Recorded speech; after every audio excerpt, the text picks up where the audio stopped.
Donc, c'est un projet sur lequel je me suis rattaché un peu plus tard. Originellement, c'est un projet de Jürgen Hansen de Concordia et de sa doctorante Arizu Bani Hachem. Donc, ce que j'aimerais faire, moi, en fait, dans ce, dans le, dans cette présentation, ça serait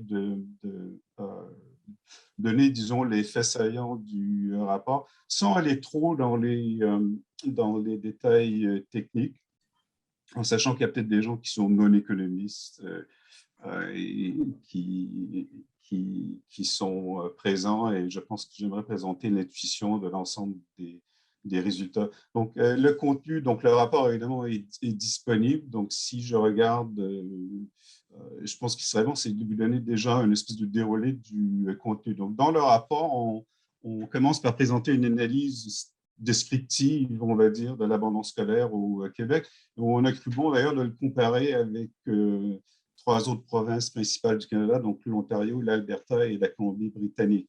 Évidemment, la majorité du rapport, l'ensemble des résultats, ce sont en fait donc des résultats qui viennent de l'estimation de modèles structurels. Donc, je ne vais pas parler techniquement de ce qu'est le modèle structurel, mais fondamentalement, c'est un modèle qu'on a donc estimé et qui estime les comportements en offre de travail et acceptation, enfin, participation à l'aide sociale des jeunes hommes, donc des décrocheurs. Et les spécificités en fait de ce modèle, c'est qu'on a en fait capturé à peu près l'impact de l'ensemble des contraintes monétaires, on va dire institutionnelles, c'est à la fois celle du système d'aide sociale, mais du système fiscal, de façon à pouvoir prévoir, donc ex post, après le fait, quel serait l'impact de changement de politique que les décideurs publics pourraient, par exemple, vouloir valoriser ou implémenter. Vous allez voir d'ailleurs qu'il y a un aspect particulier, un des avantages de ce genre de modèle, c'est qu'on peut capturer l'effet résiduel des préférences, donc l'aspect qui est moins monétaire dans le comportement des individus, et on va voir que ça peut jouer un rôle très important dans l'explication de l'ensemble des résultats. Il faut savoir aussi donc que ce modèle a été estimé à partir de données du recensement, donc le recensement de 2006 et 2016, auxquels sont adjoints là, des registres des prestations et d'impôts du revenu. Évidemment, lorsqu'on parle de 2006 et 2016, ce sont les années officielles du recensement, donc ça veut dire que les résultats que je vais présenter sont souvent mesurés à partir de comportements, évidemment, en 2005 et en 2015. OK. Et donc, après l'estimation, donc comme je vous l'ai dit, je ne vais pas en parler trop des aspects techniques. La part du lion là, du rapport et se penche vers les impacts de changement de politique qu'on a réussi à simuler. Alors, certaines sont moins arbitraires que d'autres et certaines sont plus réalistes que d'autres aussi. Donc, au fur et à mesure, je vais essayer de spécifier pourquoi on les a simulés aussi. Et pour ceux qui ont lu le rapport, qui vont s'y intéresser de près, vous allez voir qu'en fait, dans tout ce rapport, il y a toujours une espèce de trame de fond, puisqu'on s'est mis évidemment on s'est mis plus ou moins dans les chaussures des décideurs publics, parce que aucun d'entre nous n'est vraiment les décideurs publics. Et vous allez voir qu'il y a toujours un des problèmes fondamentaux, c'est cet arbitrage qui existe entre disons, des politiques qui vont améliorer le niveau de vie des travailleurs qui sont peu qualifiés, puisqu'on parle des décrocheurs, versus les incitations au travail qu'on peut leur donner. Et ça, c'est un arbitrage qui est qui évidemment, conceptuellement, est extrêmement simple à comprendre, mais peut être extrêmement, j'imagine, extrêmement complexe. Ça doit être dur d'y faire face en tant que décideur public. Il y a un autre arbitrage qui est pas technique non plus, mais qui est important, c'est que vous allez voir que dans ce genre de politique publique, lorsqu'on simule quelque politique que ce soit, on part toujours, évidemment, le décideur va souvent partir de l'objectif qui est d'affecter, enfin de changer le comportement des individus qui, sous le statu quo, vont bénéficier ou être des participants à l'aide sociale. Mais en général, on va voir que les politiques n'ont jamais qu'un effet seul sur cette sous-population. Il y aura en général toujours un effet sur ceux qui, en l'absence de ces nouvelles politiques, ne participent pas. Et donc, quelquefois, il y aura toujours, pour beaucoup de politiques, à la fois des gens qui vont quitter l'aide sociale, mais d'autres qui vont peut-être y entrer. Okay? Et ça, c'est un arbitrage qui est aussi extrêmement complexe, j'imagine, auquel il est difficile de faire face, je pense, pour les décideurs publics. OK. Pour motiver, je pense que ce n'est pas compliqué de motiver la problématique. On l'a vu d'ailleurs dans la présentation de Geneviève Dufour. Donc, c'est un sujet qui intéresse le Cyrano, mais qui intéresse évidemment à peu près tous les pays occidentaux. Donc, il y a vraiment deux éléments qui nous ont motivés. Premièrement, il y a le fait qu'on entend souvent que l'abandon scolaire est un problème assez sérieux au Québec. C'est en particulier le cas chez les hommes, chez les jeunes hommes. Donc, je pourrais vous le montrer plus tard. Là, j'ai des diapositives où on verra des statistiques assez simples. Donc, il est en général plus élevé chez les hommes qu'ailleurs au Canada. Quelque chose d'assez intéressant, évidemment que nous, on n'a pas réussi à analyser, donc ce n'était pas notre propos à ce moment-ci, c'est qu'au Canada, il y a tendance, en tout cas sur les périodes qu'on a analysées, au Canada, l'abandon scolaire chez les jeunes hommes tend à diminuer alors qu'il est extrêmement stable au Québec. Donc, c'est une espèce de puzzle qui serait intéressant éventuellement à résoudre. Mais bon, pour tout dire maintenant, je ne pourrais pas répondre à vos questions à ce sujet si tant est qu'il y a une cause extrêmement précise à cette absence de déclin. Évidemment, au niveau économique, ce qui nous a motivés, nous, le plus, c'est l'interdépendance entre, évidemment, les paramètres de l'aide sociale, ce que j'appelle des paramètres, ce qu'on appelle, nous, les paramètres, c'est plus ou moins les paramètres financiers qui donnent l'intitulation ou non à l'aide sociale, et comment ils s'imbriquent, comment ils affectent deux décisions extrêmement importantes, et non, la décision de travailler ou non. Donc, il y a beaucoup de littérature en économie sur évidemment l'impact des programmes d'aide sociale sur l'offre de travail. Il y en a beaucoup, par exemple, chez les femmes. Mais il y a aussi un autre élément qui est la décision d'abandonner les études. Et en général, cette littérature-là s'intéresse peu à ce problème. Et on peut penser que la décision d'abandonner les études, donc qui est, semble-t-il, assez sérieuse au Québec, c'est un peu, on va dire, le premier stade de l'accumulation de capital humain ou de compétences chez les jeunes, hein, puisque c'est à la première phase où là, ils peuvent décider de continuer ou d'abandonner. Et donc, on va voir que l'aide sociale peut avoir un impact assez important sur ces décisions. Et nous, c'est ce qu'on a voulu modéliser dans cette recherche. Okay?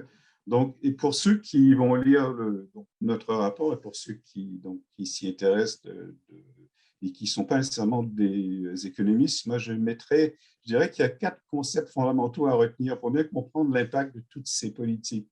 Donc, il y a donc l'effet de substitution et l'effet revenu. En fait, l'idée est extrêmement simple, encore une fois, pour les non-économistes, ceux qui sont économistes, pardonnez-moi de ce qui peut être un peu trivial, mais l'effet, c'est lorsqu'on manipule, on va dire, les paramètres de l'aide sociale, on change indirectement ou directement ou indirectement le salaire des jeunes individus. Et on peut penser que le salaire, on peut le voir ou le concevoir comme le coût du loisir. Okay? Donc, j'augmente votre salaire horaire. Ça veut dire que pour vous, il devient de plus en plus coûteux donc de consommer du loisir, enfin le terme loisir au sens large. Et lorsqu'on change votre salaire, on change vos revenus aussi et votre demande de loisir augmente aussi. Donc, ces deux effets-là vont jouer un rôle assez primordial dans les résultats qu'on va obtenir et surtout aussi dans l'impact des simulations. Troisième concept qui est important de retenir, et nous on l'a revérifié, et c'est quelque chose, et là je parle, évidemment, et organisationnellement, on n'a pas assez beaucoup de temps dans les dernières années à modéliser les choix éducatifs sur des données, sur des données américaines, mais sur des données canadiennes aussi, c'est qu'il faut un peu, d'une certaine façon, pour bien comprendre, il faut s'enlever de la tête que les choix éducatifs des individus, c'est simplement des décisions monétaires ou financières. Okay? En général, ce sont une pondération entre les avantages monétaires, donc le fait qu'il y a quand même un rendement, lorsque vous êtes plus éduqué, vous pouvez obtenir des salaires meilleurs, et des dimensions non monétaires, donc, qui pour les économistes peuvent être soit les préférences, les goûts, qui sont reliés beaucoup d'ailleurs, qui sont reliés beaucoup compétences cognitives et non cognitives, et ça peut jouer un rôle extrêmement important dans tous les choix, que ce soit les choix de filière, mais aussi la décision d'abandonner. Okay? Et le quatrième concept qui revient toujours, mais j'en ai déjà parlé, c'est qu'effectivement, on peut concevoir tout changement de politique dans l'objectif d'affecter une sous-population, mais c'est extrêmement rare qu'on puisse, dans ce cas-là, avoir une politique qui, elle, n'affectera pas une autre sous-population. Et donc, c'est toujours une pondération de ces deux effets qui doivent être vus. OK, juste pour illustrer, encore une fois, pour ceux qui s'intéressent à ce problème de façon précise, prenons un exemple, puisque ça joue un rôle très important dans notre analyse. Et là, je vais simplement illustrer l'aspect désincitatif de l'aide sociale. Prenons un exemple extrêmement concret, une personne qui s'assure sur l'aide sociale, sans revenu. Cette personne reçoit 600 $ par mois et on imagine qu'elle décide de travailler. Alors, on va dire 10 heures par semaine pour 10 $, pour un salaire de 10 $ horaire. Donc, cette personne-là, évidemment, perd 10 heures de loisirs, doit supporter les coûts fixes de travailler, donc tout ce qui peut être lié au transport, à l'habillement et tout. Donc, va percevoir par mois environ, va percevoir 400 $, mais dans le système d'assurance sociale classique, ici, elle va perdre les 400 $ d'aide sociale auxquelles elle avait droit. Donc, on peut bien voir qu'en termes financiers purs, donc là, on ne dit pas que tout individu va le considérer de cette façon, mais en termes financiers purs, à la marge, on peut voir que travailler peut même induire une perte financière, une perte de bien-être, et c'est un des problèmes fondamentaux de l'aide sociale. Le Québec n'est pas le premier à encourir ce genre de problème. C'est un fait qui est presque universel, en tout cas qui s'applique à tous les pays qui ont ce genre de politique. Et ça explique d'ailleurs que dans beaucoup de pays, c'est le cas d'ailleurs dans les pays anglo-saxons, ceux qui sont spécialistes de cette littérature voient qu'il y a eu graduellement une évolution vers des formes assez différentes de politique.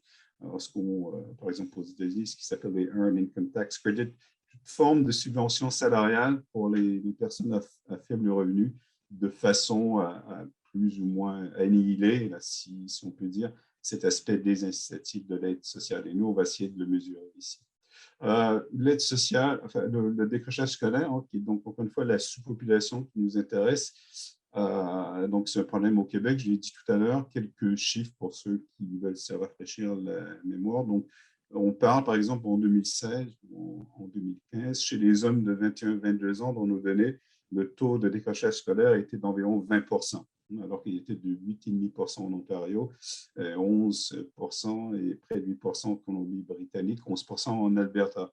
Et comme j'ai dit après, il y a une stabilité du taux de décrochage au Québec, alors qu'il y a une décroissance ailleurs au Canada. Donc, c'est un phénomène assez intéressant qui, je pense que ça vaudrait la peine de s'y attaché de façon plus formelle. On sait tous que le taux de décrochage est en général plus élevé chez les hommes que chez les femmes. Si je compare le même groupe en 2016, chez les femmes, le taux de décrochage, donc ce n'est pas nul, mais c'est de l'ordre de 12%. On parle presque de la moitié. Et au niveau des salaires, c'est relativement connu aussi. Donc, les salaires moyens des décrocheurs est plus faible au Québec que parmi les autres provinces, mais c'est aussi le cas pour les diplômés. Okay. Et ce qu'il y a de particulier ici au Québec, c'est si lorsqu'on regarde le ratio des salaires relatifs en diplômés et décrocheurs, il est quand même plus bas au Québec qu'en Ontario et en Colombie-Britannique. Et donc, ça veut dire que, et là, je parle en su, sans égard au problème, à la modélisation du régime d'aide sociale, ça veut dire que les rendements, on va dire les rendements de l'éducation ou les rendements locaux de l'éducation, pour ceux qui considèrent simplement comme option soit de décrocher ou soit de graduer de l'école secondaire, sont relativement plus bas au Québec qu'ailleurs. Okay? Donc, coupler ce problème avec celui de l'effet désincitatif de l'aide sociale aura un impact énorme sur les choix des individus. Et au niveau justement des choix, au lieu de donner des statistiques qui sont plus descriptives, voilà un tableau qui montre assez bien les différences. Là, on parle de comportement. Hein. On n'est plus dans la statistique descriptive. Enfin, on l'est, mais c'est intéressant de voir à la fois que le taux d'emploi et l'aide sociale sont largement affectés. Par aide sociale, ici, j'entends la fraction des individus qui ont bénéficié de l'aide sociale durant l'année 2015. On voit que, par exemple, le taux d'emploi chez les décrocheurs est toujours plus faible, que ce soit au Québec ou en Ontario, 85-88% par rapport à près de 95% pour les diplômés du secondaire. Et d'ailleurs, ce qu'on appelle diplômés du secondaire ici, ce sont vraiment que les diplômés, c'est des gens qui n'ont eu de diplôme que le secondaire, c'est-à-dire qu'on n'englobe pas les individus qui ont continué jusqu'au cégep ou aux études supérieures. Le taux de prestation, enfin le taux de participation à l'aide sociale est aussi extrêmement différencié. Hein. Il est de l'ordre de 19% au Québec et de 22% en Ontario chez les décrocheurs, alors que pour les diplômés, il n'était que de 7%. Et donc, on voit déjà plus ou moins la nature du problème là, qui se pose pour le Québec et probablement pour d'autres économies aussi. OK, alors, il y a eu, donc dans ce rapport, comme je vous ai dit, on a évidemment fait un effort pour estimer un modèle qui soit assez précis. Donc, c'est un modèle statique de choix discret qui est logistique. Donc, encore une fois, je ne veux pas trop parler de la nature de ce modèle ou des aspects techniques, mais en tout cas, il est assez utile puisqu'il permet de vraiment capter de façon précise l'ensemble de l'environnement économique auquel font face ces jeunes. Okay? Alors ça va nous permettre de simuler plein de politiques. Et il y a 5 politiques principales qu'on a analysées dans ce rapport. Okay? Donc, vous allez voir qu'en fait, les 2 premières, par exemple, la première serait, si vous me passez l'analogie entre la carotte et la bâton, c'est vraiment la première politique simulée, donc à l'item 1, c'est vraiment la carotte. Donc, c'est la baisse du taux de réduction des prestations de 100% à 50%, c'est-à-dire qu'on permet à la marge aux individus qui commencent à travailler de garder une fraction plus élevée de leur aide sociale, donc le taux de réduction est diminué. Donc, c'est vraiment une incitation. Okay? On est bien d'accord avec ça, c'est une incitation, c'est vraiment dans l'optique, c'est assez positif, hein, c'est la carotte. L'option 2, c'est plus le bâton, puisqu'on parle de l'assimilation d'une politique qui serait la réduction de la prestation de base de 25%. Donc, dans nos données, ça correspondait à donc un déplacement de montant de 7 000 jusqu'à vers 5 500 $.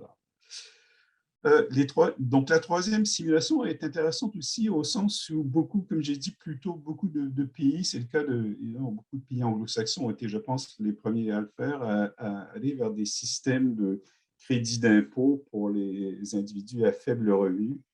Et donc, il y a ces programmes fédéraux, là, les noms exacts, je pense, le programme fédéral de prestations fiscales et le prime au travail au Québec. Donc, ce sont des régimes fédéral et québécois qui en fait sont en fait des avantages fiscaux là, de l'ordre de celle que je viens de décrire. La question qu'on s'est posée à ce moment-ci, c'est qu'est-ce qui arriverait, qu'est-ce qu'on pourrait conclure si on les éliminait, c'est-à-dire que si on rendait le système plus ou moins libre de ces avantages fiscaux. On va voir qu'il y a les résultats sont explicables par la théorie économique. Ils sont probablement un peu contre-intuitifs, en tout cas pour ceux qui sont moins connaissants de cette littérature. Le cinquième, j'ai parlé du quatrième après, le cinquième, il est finalement assez simple. On s'est posé la question suivante. Qu'est-ce qui en serait du comportement des décrocheurs au Québec s'ils faisaient face exactement au système? Alors ici, je dis le système fiscal ontarien, mais c'est un peu plus que le système fiscal ontarien. C'est à la fois le système fiscal et le système d'aide sociale ontarien, puisque par exemple, il y a déjà en fait en Ontario un système d'aide sociale qui n'implémente pas un système de pénalité de 100% à la marge pour les gains là, lorsque les gens commencent à travailler. Donc, on s'est posé cette question-là et c'est quelque chose qui nous a intéressés. Donc, je vais en parler brièvement. La quatrième, c'est une simulation d'une politique. Alors, je sais que, par exemple, aux US, dans les dernières années, il y a eu souvent une discussion. Beaucoup de politiciens commencent à en parler. Une espèce d'obligation de diplôme d'études de secondaire, c'est-à-dire, puisqu'on n'aime pas le décrochage scolaire, on va l'éliminer. La faisabilité donc empirique de ce genre de politique est très discutable, mais elle est au moins, en tout cas, elle est intéressante dans le sens où ce qu'il y a de particulièrement intéressant, c'est qu'elle permet pour nous d'illustrer, lorsqu'on va l'assimiler, vraiment le gap, pour utiliser un anglicisme, le différentiel entre les diplômés du secondaire et les décrocheurs. Et vous allez voir que c'est assez intéressant. On va voir que ça cause aussi des problèmes analytiques très particuliers. Donc, ça, ce sont les 5 politiques qu'on a simulées. Et je pense que c'est à ce moment-ci, j'aimerais vous faire juste un tour, enfin, donner un sommaire des résultats principaux de ces simulations.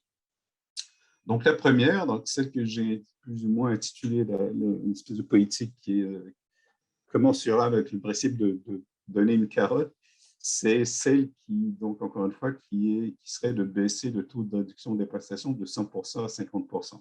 Et ça, c'est déjà un exemple d'une politique qui, évidemment, vise principalement les bénéficiaires de l'aide sociale, c'est-à-dire en l'absence, disons, on va dire, sous le statu quo, mais elle a évidemment un impact sur les autres. Donc, on s'est aperçu qu'il y aura une augmentation du taux d'emploi. Donc, encore une fois, on a des tableaux, vous allez voir si vous êtes intéressé au rapport, il y a une augmentation du taux d'emploi chez les bénéficiaires. Donc, c'est un effet qui n'est pas énorme, qui va de 5% à 8,1%, mais on s'aperçoit aussi qu'en même temps, il y a une augmentation de la participation à l'aide sociale qui est de l'ordre de 3%, presque une compensation exacte, puisqu'il y a plus de personnes qui deviennent admissibles ou qui choisissent l'aide sociale. Donc, si on compare au niveau revenu, pour ceux qui participaient à l'aide sociale, on a simulé, donc on a calculé que l'augmentation de revenus serait de l'ordre de 3 540 $ annuellement, et pour ceux qui répondaient à la politique, mais il y a eu une baisse de revenus de 3 928 pour ceux qui ne participaient pas, en fait, parce que ces individus, en fait, vont échanger du revenu, donc essentiellement des heures du travail, contre des prestations d'aide sociale. On parle de personnes qui, avant l'implémentation de cette politique, étaient fort probablement tous des travailleurs à temps partiel. Okay. Et donc, c'est déjà intéressant de voir que cette politique-là, elle est simple, elle est presque intuitive, mais elle n'est pas sans influer sur le comportement des individus qui, eux, n'étaient pas sous l'aide sociale. Prenons la simulation 2, okay, donc, qui est plus ou moins le bâton. Okay. Donc, celle-là, c'est une politique qui va affecter que les participants à l'aide sociale. C'est-à-dire que ceux qui ne participaient pas à l'aide sociale avant ce changement de politique n'y participeront toujours pas, donc, ce qui peut être bien en tant que tel. Un impact sur le taux d'emploi qu'on a trouvé de 5% à 7%, donc ce qui n'est pas énorme. Et donc, une baisse de la participation à l'aide sociale ici, le terme 100% se réfère plus ou moins à la normalisation de la population qui, par définition, qui bénéficiait de l'aide sociale. Et donc, il y a 6 points de pourcentage, presque 7 points de pourcentage de baisse dans la participation de l'aide sociale. Et donc, il y a baisse de revenus, puisque c'est une politique, comme j'ai dit, qui est la politique du bâton. Et on a calculé en moyenne une baisse de revenus de l'ordre de 1 407 $ de façon annuelle, qui n'est pas énorme, mais qui est quand même, qui n'est pas rien. Okay? Donc, on peut faire l'hypothèse que pour les simulations des politiques 1 et 2, qui sont celles qui sont, je pense, les plus classiques, les plus souvent considérées parmi les décideurs publics, l'hypothèse, par exemple, on peut mettre l'hypothèse d'une combinaison d'une baisse du taux de réduction, donc une espèce de dimension à la fois de la carotte et peut-être d'une baisse du taux de prestation, pourrait probablement augmenter l'offre de travail et pourrait aussi limiter le nombre de nouveaux entrants dans l'aide sociale, ce à quoi je réfère comme étant l'influx de nouveaux cas. Évidemment, ça réduirait le revenu de ceux qui ne peuvent pas travailler. Et comme j'ai dit, il y a toujours cet arbitrage. Okay? Donc, ce sont deux politiques qui sont extrêmement faciles à concevoir, hein, qui sont disons, dans l'outillage d'à peu près tous les gouvernements qui ont à gérer ce genre de politique. Allons à la troisième simulation. Comme je l'ai dit, la troisième simulation, elle est particulière. On s'est posé la question suivante, comme j'ai dit auparavant, qu'est-ce qui arriverait si on éliminait complètement ces programmes d'avantages fiscaux, là, de crédit d'impôt pour les travailleurs à faible revenu. Okay? Donc, on sait que pour ceux qui ne sont pas familiers, ce genre de programme, soit au provincial ou au fédéral, sont des programmes qui complètent les gains des individus à partir d'un certain revenu. Donc, il y a un revenu minimum et il y a aussi un revenu maximum. Et lorsque vous atteignez ce revenu maximum, les crédits sont réduits à un taux constant là, selon les règles québécoises ou fédérales.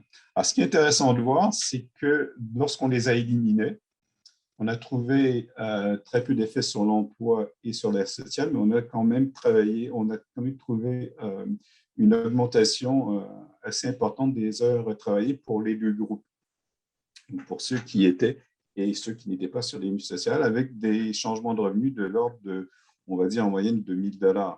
Et donc, qu'est-ce que ça veut dire? Ça veut dire effectivement que ces politiques sont de façon globale, de façon agrégée, relativement désincitatives. Et encore une fois, pour les expliquer, on peut les expliquer de façon standard, même si ça semble être contre-intuitif. C'est-à-dire que la diminution du revenu, évidemment, elle cause une augmentation du salaire horaire. Et il y a aussi un effet revenu qui réduit la demande de loisirs. Et donc, évidemment, l'augmentation du salaire horaire d'un individu, c'est une majoration du prix du loisir. Et donc, ça fait en sorte qu'effectivement, la réponse à l'élimination de ces avantages fiscaux est relativement positive. Okay? Donc, on voit l'exemple, encore une fois, d'une politique qui peut être introduite pour favoriser, on va dire, le comportement d'emploi de ceux qui en général, ignorent le marché du travail, donc ceux qu'on veut amener sur le marché, mais ça a donc eu un impact négatif sur ceux qui occupaient déjà un emploi, et c'est comme ça qu'on peut l'interpréter. Allons à la quatrième politique. Ça fait déjà 30 minutes. Donc, la quatrième politique, c'est l'instauration, comme je dis, de l'obligation du diplôme d'études de secondaire. Donc, chacun a son opinion. Donc, si je pense que mon opinion personnelle, moi, ce serait que l'instauration de ce genre d'obligation serait extrêmement difficile à mettre en pratique. Mais admettons qu'elle soit possible.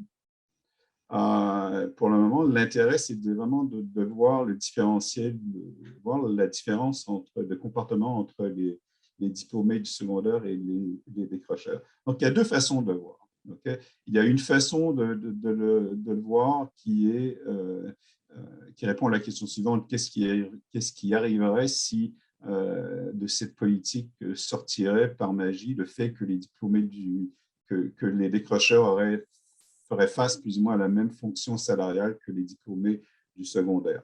Mais comme je vous l'ai dit plus tôt, un des avantages de notre modèle, c'est qu'on permet évidemment aux individus de faire des choix à la fois basés sur les incitations financières, mais on permet aussi à leurs préférences, à leur hétérogénéité de jouer un rôle. Alors, une autre question, évidemment, ça serait qu'est-ce qui arriverait si on faisait en sorte que les décrocheurs non seulement feraient face à la même fonction salariale, donc au même salaire sur le marché, aux mêmes préférences, donc au même goût pour le travail, le même goût pour les études que les diplômés. Okay? Et dans le premier cas, évidemment, on va voir, et ce n'est pas étonnant, qu'il y a une augmentation très, très faible de l'emploi et des heures travaillées. Il y a une réduction de la participation à l'aide sociale, mais elle est essentiellement expliquée par l'aspect financier. Et comme on l'a dit plus tôt, et là, il faut, je pense, aller dans le document et voir probablement les annexes où on discute quand même plus ou moins brièvement des paramètres structurels. Essentiellement, l'explication est qu'une grande partie des décisions des individus est non financière. Okay? Et dans le deuxième cas, évidemment, en faisant l'hypothèse que là, on serait capable par magie de transformer donc, non seulement la fonction de salaire, mais les préférences des décrocheurs, on voit que là, il y a des résultats très spectaculaires. Okay? Donc, le taux d'emploi augmente de 10 points de pourcentage, passe tout près des 90%. Le nombre moyen d'heures travaillées augmente aussi, plus de 200 heures par année. Et il y a une décrue importante de la participation à l'aide sociale qui passe de 15% jusqu'à 4%. Okay? Donc, évidemment, c'est de loin la politique qui apparaît la plus spectaculaire. Peut-être qu'en conclusion, on dirait quelques mots sur, non pas sur sa faisabilité en tant que telle, mais sur des politiques substituts qui pourraient plus ou moins y jouer un rôle. Mais bon, encore une fois, donc ce n'est pas dans notre esprit, nous, de prétendre que c'est une politique qui, par magie, va pouvoir induire ces changements. Ce qu'on prétend, simplement, ce qu'on veut, c'est illustrer, encore une fois, disons, les implications de la possibilité d'élimination du décrochage scolaire.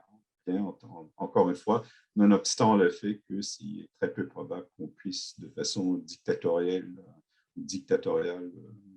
l'implémenter. Et finalement, la cinquième, c'est la celle sur laquelle même on continue à travailler, et pour une ensemble plus large de la population, c'est effectivement qu'est-ce qui arriverait aux décrocheurs québécois si on pouvait, par magie, leur faire face, faire en sorte qu'ils fassent face à tous les paramètres, donc du régime fiscal, du régime d'aide sociale de l'Ontario. Okay? Et on s'est aperçu effectivement qu'il y a des différences très importantes.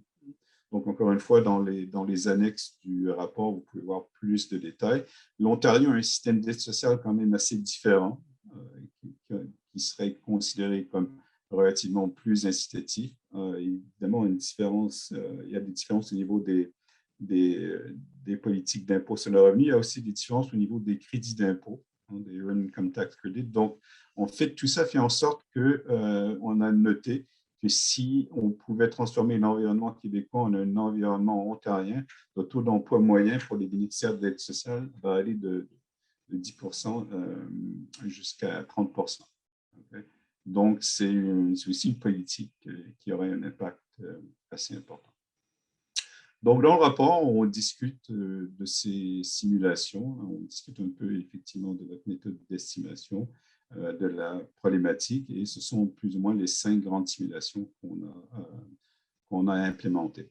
Donc, pour terminer, le message qu'on essaie de faire passer, si tant est qu'on a un message à faire passer, c'est qu'effectivement, il n'y a pas de... comme disent les anglophones, souvent, il n'y a pas de free lunch. C'est extrêmement difficile d'implémenter des changements de politique qui auront vraiment un effet très particulier, unidirectionnel, et qui n'aura aucun effet sur sur les autres sous-populations. Et l'idée, évidemment, c'est que l'aide sociale, en tant que programme, évidemment, qui est très valorisé dans la plupart des sociétés, ces programmes d'aide sociale ont un effet quand même assez profond.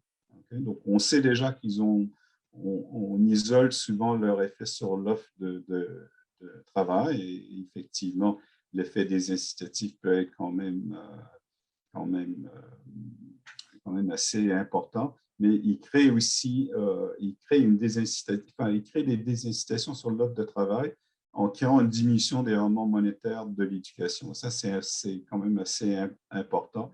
Et donc, ça induit d'une certaine façon, encore une fois, dans la mesure où les jeunes ont en tête les rendements financiers de l'éducation, donc ce qui est quantifiable, mais qui, comme je l'ai dit, n'est pas la seule raison, ça crée quand même d'une certaine façon une forme de désincitation à terminer leur étude de secondaire.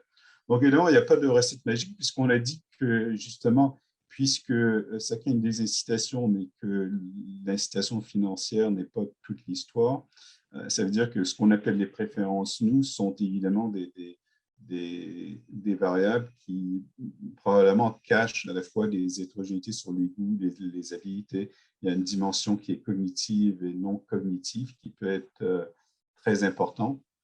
Évidemment, il y a peu de données québécoises, je pense, qui nous permettent de mesurer ça, comparativement, par exemple, aux données US qui sont extrêmement amenables à ce genre d'analyse, mais évidemment, donc, dans la mesure où ces préférences sont assez robustes et sont assez difficiles à bouger, ça rend toute politique publique assez difficile. Alors, il y a des pistes donc à long terme. On peut penser que la façon la plus efficace à long terme, ça serait d'utiliser l'espèce de concept de complémentarité dynamique, qui est un terme qui est devenu à la mode chez les économètres, beaucoup d'économètres structurels et des économistes.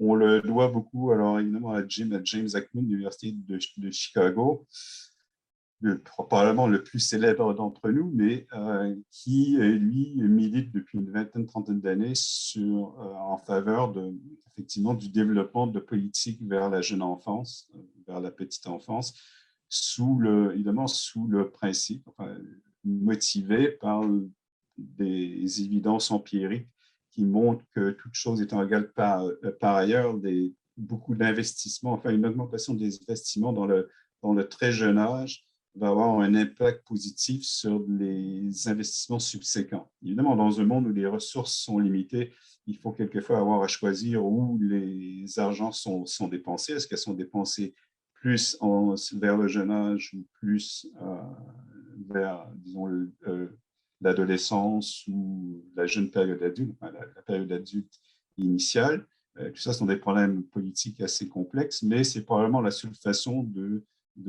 travailler et d'avoir un impact sur le cognitif et surtout sur le non cognitif des jeunes et incluant les décrocheurs. Donc ça, c'est une politique de long terme. Probablement une politique de court terme, c'est celle qu'on a montrée ici, c'est qu'il est quand même possible, d'une certaine façon, de réduire les obstacles financiers donc à l'offre de travail. Et donc, il y a des possibilités avec l'aide sociale. Les 4 ou 5 simulations qu'on a montrées montrent dans quelle direction on peut aller et montrent l'impact de chaque direction. Et il y a probablement une autre piste à long terme qui est un peu reliée, qui n'est pas nécessairement celle qui est mise de l'avant par les adeptes de la complémentarité dynamique, mais qui serait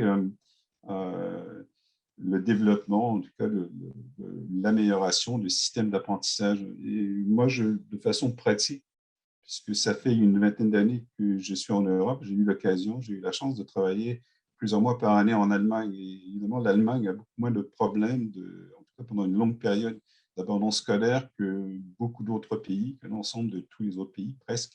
Et elle est souvent louangée, l'Allemagne, pour avoir un système d'apprentissage extrêmement performant qui attire beaucoup de jeunes qui, peut-être en l'absence de ce programme, pourraient, par exemple, être des décrocheurs. Et donc, c'est ce genre de diversification entre les compétences acquises de façon académique, on va dire, à l'école et celles sur le marché du travail, probablement sont des solutions qu'il faudrait considérer. Okay? Et ça, c'est des questions qu'on se pose en ce moment. Je ne suis pas expert du système d'apprentissage au Québec, mais mon intuition me dit qu'il y aura une tendance de plus en plus grande, et dans beaucoup de pays, à régler le problème de décrochage partiellement, en tout cas non pas seulement par des incitations à l'emploi telles qu'une refonte de l'aide sociale, mais probablement aussi un système d'apprentissage et évidemment des investissements en jeune âge qui soient de plus en plus performants de façon à augmenter les habiletés cognitives et les comportements non cognitifs, on va dire, des jeunes individus. OK, c'est à peu près tout. J'ai pris 40 minutes, donc c'est à peu près tout ce que j'ai à dire sur ce rapport. Donc, le rapport est disponible. Et puis, si les gens ont des questions, mais même dans les prochaines semaines, je suis à Montréal jusqu'à la mi-décembre, donc vous pouvez toujours nous contacter. Et c'est, comme j'ai dit, ce sont des sujets sur lesquels on continue à travailler, en particulier le différentiel entre le Québec et l'Ontario, les incitations.